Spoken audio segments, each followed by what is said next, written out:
வழி விட்டுருங்க, அப்படியே முன்னாடி போங்க கொஞ்சம்.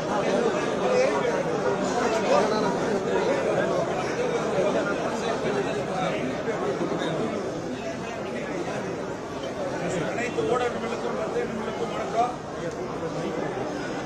நடைபெற்று முடிந்த சட்டமன்ற தேர்தலில் சேலம் மாவட்டத்தில் 7 சட்டமன்ற தொகுதியில் அனைத்து இந்திய அண்ணா திராவிட முன்னேற்ற கழகம் வென்று சேலம் மாவட்டத்தில் கோட்டை என்று மீண்டும் நிரூபித்தது. அது மட்டுமல்ல, இந்த வெற்றிக்காக பாடுபட்ட கழகத்தினுடைய நிர்வாகிகள், தொண்டர்கள் அனைவருக்கும் என்னுடைய இதயபூர்வமான நல்வாழ்த்துக்கள்.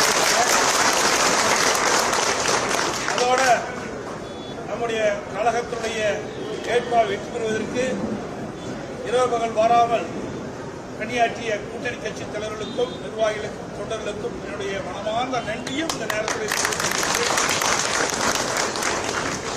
இன்றைக்கு எவ்வளவு சூழ்நிலைகள் இருந்தாலும் சேலம் மாவட்டம் ஒவ்வொரு சட்டமன்ற தேர்தல் வருகின்ற பொழுதும் பொன்மனச்செம்மல் புரட்சித் தலைவர் எம்ஜிஆர், இதே புரட்சித் தலைவர் அம்மாவுடைய கோட்டை என்பதை நிரூபித்தார். அதேபோல இன்றைய தினம் எடப்பாடி சட்டமன்ற தொகுதியிலே கழகத்தின் சார்பாக நான் போட்டியிட்டேன். எனக்கு எடப்பாடி சட்டமன்ற தொகுதியில் இருக்கின்ற வாக்காளர் பெருமக்கள் சுமார் 98,600 வாக்கு வித்தியாசத்திலே வெற்றி பெற செய்தமைக்கு எடப்பாடி சட்டமன்ற அனைவருக்கும் என்னுடைய இதயபூர்வமான நன்றியை அவருடைய பாதங்கள் தொட்டு வணங்கி தெரிவித்துக் கொள்கின்றேன்.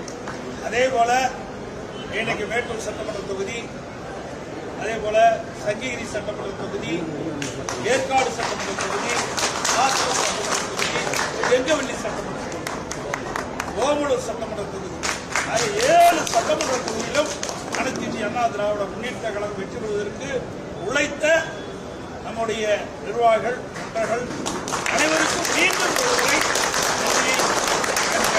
வாக்களித்த இந்த 7 சட்டமன்ற தொகுதியில் இருக்கின்ற வாக்களித்த வாக்காளர் மக்களுக்கும் எனது மனமார்ந்த நன்றி நன்றி நன்றி. கூட்டணி கட்சி தலைவர்களுக்கும் நிர்வாகிகளுக்கும் நன்றி, வணக்கம். இங்கே எனக்கு வரவேற்பு நல்கிய அத்தனை நல்ல உள்ளங்களுக்கும்